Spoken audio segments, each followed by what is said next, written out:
First theorem of isomorphism. First theorem of isomorphism.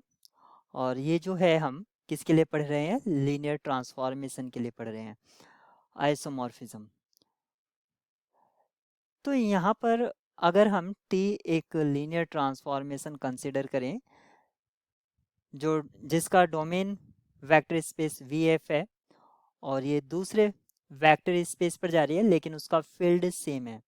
अगर field same नहीं होगा तो स्केलर मल्टीप्लिकेशन की जो प्रॉपर्टी होती है, कौन सी?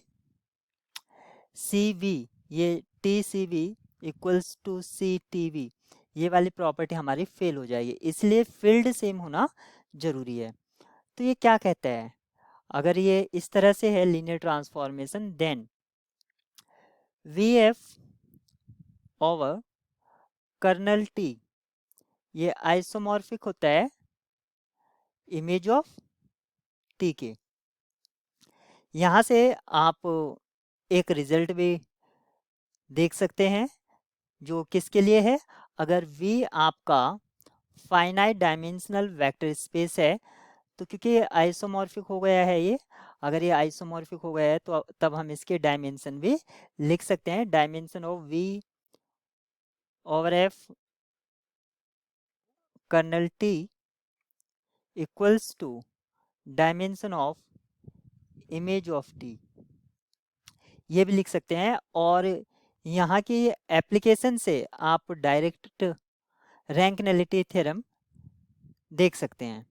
यानी कि अगर मैं इसका एप्लीकेशन देखता हूँ तो एप्लीकेशन क्या है इसका? Rank nullity theorem.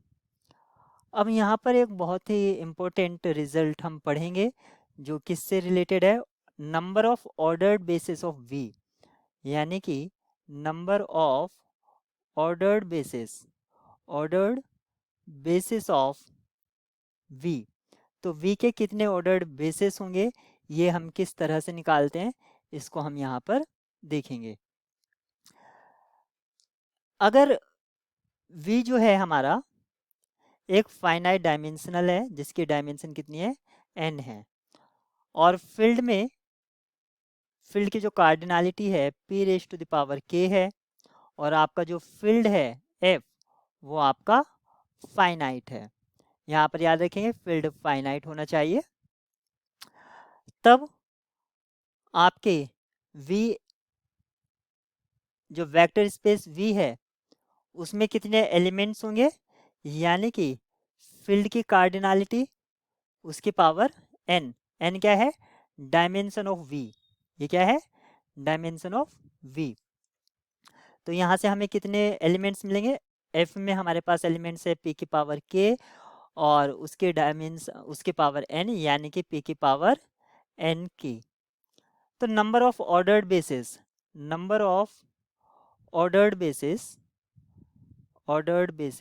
ऑफ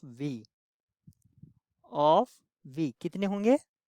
ये हम निकाल सकते हैं p raise to the power n k minus 1 into p raise to the power n k minus p, और ये इसी तरह से पावर इंक्रीज होती जाएगी p raise to the power n k minus p raise to the power k into n minus 1।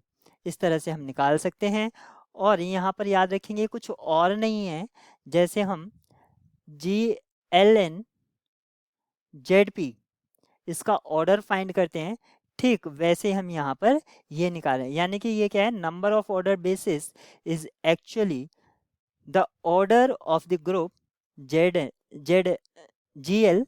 And ZP। Actually ये क्या है? ये जो number of order basis of V है ये क्या है? Order of GL and ZP। इसके हेल्प से हम यहाँ पर निकाल सकते हैं।